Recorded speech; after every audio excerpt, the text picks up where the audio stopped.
আল্লাহ পাক রব্বুল আলামিন মানুষকে কখনো কখনো ভালো দিয়ে সুখ দিয়ে পরীক্ষা করেন, কখনো আল্লাহ রব্বুল আলামিন দুঃখের মাধ্যমে, মানুষের কষ্টের মাধ্যমে আল্লাহ পাক পরীক্ষা করে থাকেন। কোরআনে কারীমে এই বিষয়টি আল্লাহ পাক স্পষ্ট করেছেন, ওয়ানাবলুকুম বিশশাররি ওয়াল খাইরি ফিতনাহ, আমি ভালো এবং মন্দ দ্বারা পরীক্ষা করে থাকি তোমাদেরকে। তো আল্লাহ পাক রব্বুল পরীক্ষা শুধু বালা মুসিবত নয়, বিপদ আপদ নয়, আল্লাহ পাকের পরীক্ষা ওর চাইতে বেশি হয় বেশি সুখ আসা, সুখ শান্তি হওয়া। এবং দেখা গেছে যে অধিকাংশ মানুষ বিপদ আপদে পড়লে এর মাধ্যমে যদি পরীক্ষিত হয়, বিপদ আপদের মাধ্যমে, তাতে পথভ্রষ্ট কম হয়, পথভ্রষ্ট কম হয়, বরং অনেকেই সংশোধন হয়ে যায়, অনেকেই নিজের ভুল ত্রুটি সম্পর্কে বোঝার চেষ্টা করে এবং তাতে সংশোধন হয়ে যায় ভুলভ্রান্তি থাকলে। আর তাদের নেকির দিক বড় একটা দিক রয়েছে, এগুলি রয়েছে। কিন্তু অধিকাংশ লোক যাদেরকে আল্লাহ পাক সুখ স্বাচ্ছন্দ্য দিয়ে পরীক্ষা করেন, ধন সম্পদের প্রাচুর্য দিয়ে পরীক্ষা করেন, নেতৃত্ব দিয়ে পরীক্ষা করেন, দুনিয়ার ভোগ বিলাসের সামগ্রী দিয়ে পরীক্ষা করেন, অধিকাংশ লোক আল্লাহ পাকের এই পরীক্ষায় ফেল করে যায়। নেতৃত্ব পেলে, পয়সা পেলে বেশি, সুস্থতা বেশি পেলে, গায়ের জোর বেশি থাকলে পাপে লিপ্ত হয়ে যায়, পাপে লিপ্ত হয়ে যায়। অধিকাংশ লোককে দেখা গেছে যারাই পাপী তারা অধিকাংশই বেশি সুখের কারণে পাপী হয়েছে, বেশি সুখ শান্তির কারণে পাপী হয়েছে।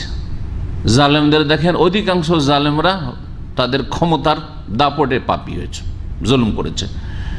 এইরকমই ধন সম্পদের অহংকারে পাপে লিপ্ত হয়েছে, বহু পাপে লিপ্ত হয়েছে। তার মধ্যে একটি বড় পাপ হচ্ছে অহংকার, ধনের অহংকার, নেতৃত্বের অহংকার, গায়ের জোরের অহংকার, বংশীয় মর্যাদার অহংকার, বিদ্যা বুদ্ধির অহংকার, এলমের অহংকার, ইত্যাদি ইত্যাদি।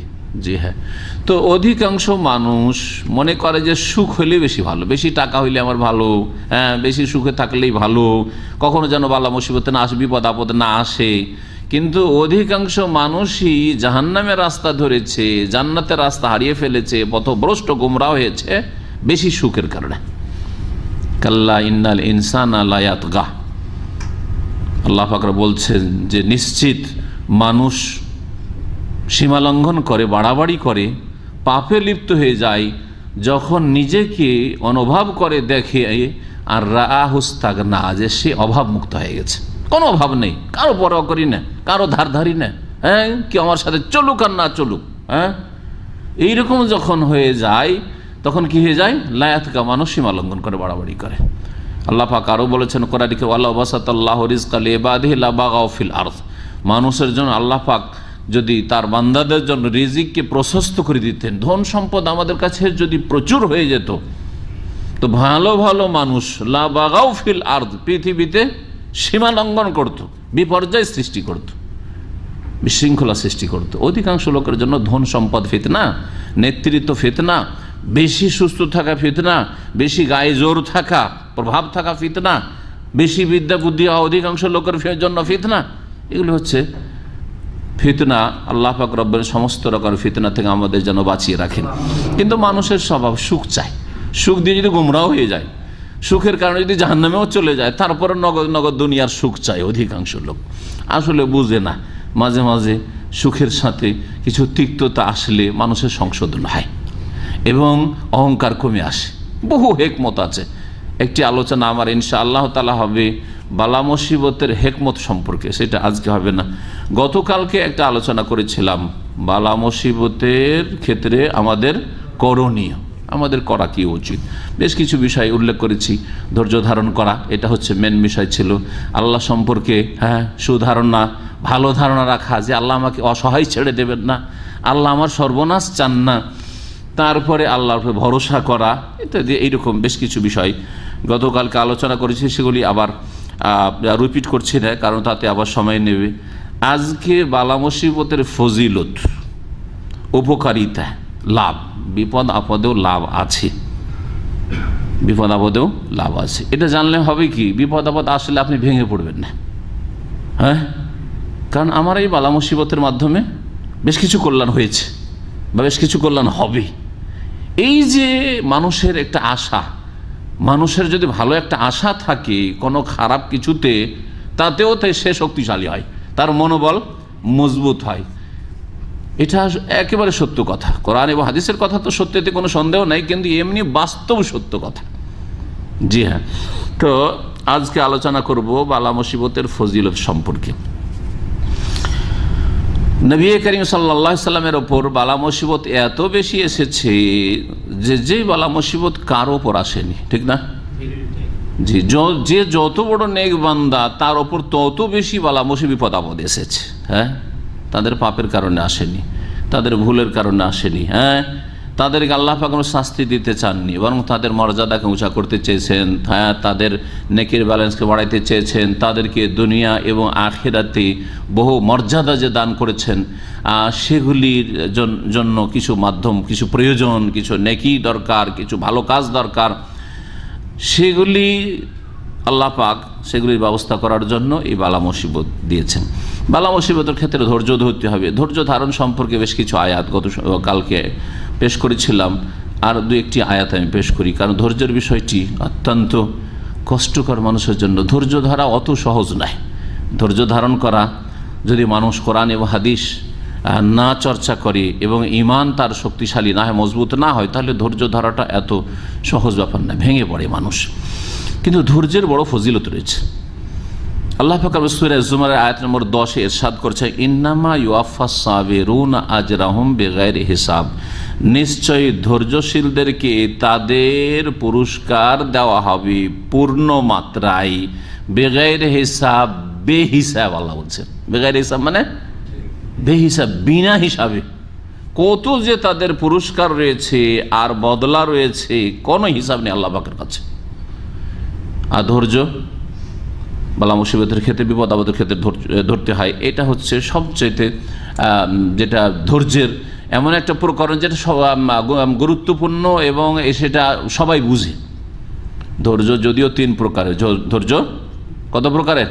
3 প্রকারের, কিন্তু 2 প্রকার ধৈর্য জনগণ বুঝে না। আম লোকেরা যারা কোরআনে হাদিস ওইভাবে চর্চা করে না, বুঝে না।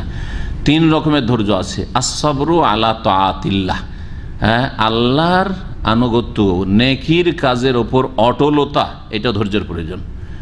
একজন লোক সারা জিন্দগি 5 ওয়াক্ত নামাজি হবে এবং জামাত সহকারে নামাজ পড়বে, কোনোদিন ফজরের নামাজ ছুটবে না, ধৈর্যের প্রয়োজন আছে না নেই? হ্যাঁ, কোনোদিন একটা রোজা ছুটবে না, জীবনে জাকাতে সামান্য ঘাটতি হবে না, দিনের সমস্ত কাজের অটল থাকবো, কখনো বাপ মায়ের সাথে বেয়াদবি করব না, এগুলোর জন্য ধৈর্যের প্রয়োজন আছে না নেই? বহু ধৈর্যের প্রয়োজন রয়েছে। এটা হচ্ছে আস-সাবরু আলা তাআতিল্লাহ, আল্লাহর সন্তুষ্টির কাজে ধৈর্য ধারণ, আল্লাহর সন্তুষ্টির কাজে ধৈর্য ধারণ। 2 নম্বর ধৈর্য হচ্ছে আস-সাবরু আন মাসিয়াতিল্লাহ, আল্লাহর অসন্তুষ্টির কাজ থেকে বেঁচে থাকার ক্ষেত্রে ধৈর্য ধারণ করা, গুনাহ থেকে বাঁচার জন্য ধৈর্য ধারণ। ধৈর্য ছাড়া মানুষ পাপ থেকে বাঁচতে পারে না, অধৈর্য হয়ে পড়বে। হ্যাঁ, যে দেখেন যে একটা লোকের পকেট থেকে মানি ব্যাগ পড়ে গেল, আর তাতে টাকার বান্ডিল পড়ে গেল, 50,000 রিয়াল পড়ে গেছে, দেখলো না, চলে গেল, আপনি উঠিয়ে নিলেন, দেখছেন যে লোকটা চলে যাচ্ছে। এটা তো বেশি অঙ্কের বললাম। যদি ইমান দুর্বল থাকে তো 100 টাকার মোবাইলও দেবেন না, 50 টাকার মোবাইল দেবেন না, ঠিক না? একবার আমার এক ছেলের, ছোট ছেলে আব্দুল্লাহ, তখন বয়স ছোট ছিল, 10-12 বছর বয়স ছিল, বড় শখ হয়েছে হেফজ করতে, মসজিদ আব্দুল্লাহ মসজিদে ওখানে এসছে, ও মোবাইল পকেটে করে নিয়ে চলে এসছে। মোবাইলটা মনে হয় 80 টাকার মোবাইল ছিল, বেশি না। মোবাইলটা ও লাফাতে লাফাতে বাসার দিয়ে গেছে, ওই ফাঁকা জায়গাতে ওখানে পড়ে গেছে। কোনো একটা আরবিয়ান ছেলে পেয়েছে, আল্লাহ হেদায়েত করে ওকে। আর তারপরে মোবাইল খোলা আছে, সেই দিন তারপরের দিন টেলিফোন করছে, 2 দিন মোবাইল খোলা আছে। একবার উঠিয়ে বলছে যে মোবাইল দিয়ে দেবো, কিন্তু কত টাকা দিবা? চিন্তা করতে পেরেছেন? 80 টাকার মোবাইলে ইমান বিক্রি করে দিল, ইমান বিক্রি করে দিল।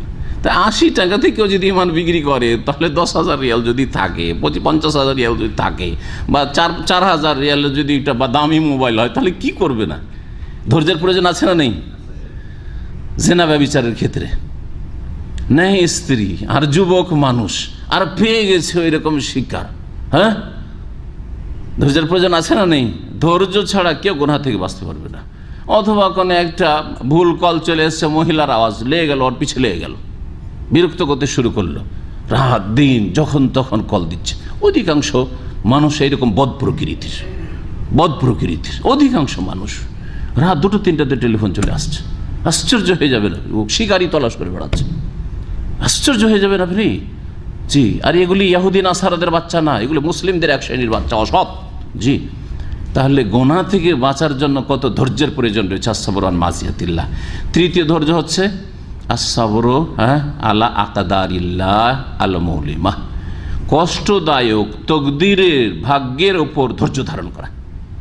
সুখের তকদির হলে তাহলে কি, তাতে তো মজা লাগছে, তাই না? সবসময় সুখ আর সুখ আর সুখ আর সুখ। কিন্তু দুঃখের তকদির যখন, কষ্টের যে ভাগ্যটা এসছে, আপনার ভাগ্যে কষ্ট, সেই দিন সেই সময় ধৈর্য ধারণ করা, এটা গুরুত্বপূর্ণ। ধৈর্য ধরতে হবে। আপনাকে আল্লাহ পাক অনেক দিন সুখে রেখেছেন, সুতরাং ধৈর্য ধারণ করতে হবে। যারা ধৈর্য ধারণ করে তাদেরকে বিনা হিসাবে আল্লাহ কিয়ামতের দিনে তাদের বদলা দেবেন। আল্লাহু আকবার।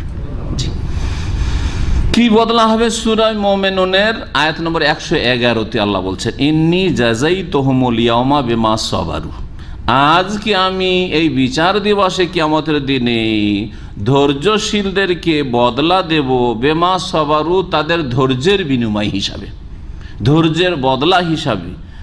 কি বদলা? যে আন্নাহুম হুমুল ফায়েজুন, তারাই হচ্ছে সফল কাম, সাকসেস, কামিয়াব লোক। জান্নাতি না জাহান্নামী? হ্যাঁ, জাহান্নাম তাদেরকে স্পর্শ করবেই না, তাই হলো না কামিয়াব। হ্যাঁ, 1 মিনিটের জন্য জাহান্নামে যাবে না, জাহান্নামের কোনো রকম কষ্ট পাবে না, কোনো আযাব নেই। এরাই হচ্ছে সফল কাম। তাহলে কামিয়াবি, সফলতার বদলা আল্লাহ পাক দেবে। সেই দিন সফল বলে ঘোষণা করবেন, তুমি সাকসেস। জি, ভাগ্যবান তুমি। আজকে তাদেরকে আমি বদলা দেব, কারণ তারা হচ্ছে আল ফায়েজুন। আজকে এরাই পাশ করেছে, এরা ফেল না, পাস। জি, এদের রেজাল্ট, ফলাফল ভালো। আরও স্পষ্ট করেছেন সূরা দাহরের আয়াত নম্বর 12-তে আল্লাহ পাক রব্বুল আলামিন ধৈর্যশীলদেরকে কি বদলা দেবেন বলছেন, ওয়া জাযাহুম বিমা সাবারু, তারা যে ধৈর্য ধারণ করেছে সেই জন্য তাদেরকে আল্লাহ বদলা দেবেন জান্নাতান, জান্নাত বদলা হিসাবে দেবেন। জান্নাত পেয়ে গেলে ধৈর্যের বদলা কি? তাহলে কামিয়াবি, জান্নাত। আর কামিয়াবি কি হচ্ছে? সফলতা। সেটা হচ্ছে এই আয়াত বলছে যে জান্নাত। আর কি? ওয়াহারিরা, আর রেশমের বস্ত্র আল্লাহ দেবেন। যেই রেশম দুনিয়াতে আল্লাহ হারাম করেছেন পুরুষের জন্য, সেই রেশমের পোশাক আল্লাহ পাক দেবেন জান্নাতে, জান্নাতি রেশমের পোশাক জান্নাত দেবেন আল্লাহ রাব্বুল আলামিন।